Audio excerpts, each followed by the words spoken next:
Paint's drying on the baseboard, and we've got a proof of concept with the turntable.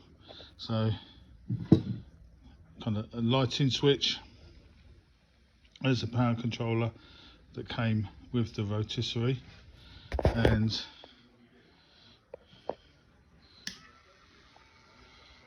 that is working nicely, and you've got control on the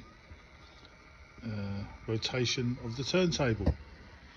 So all that has to happen now is to install the turntable and the control mechanisms onto the baseboard, and we'll have a finished product.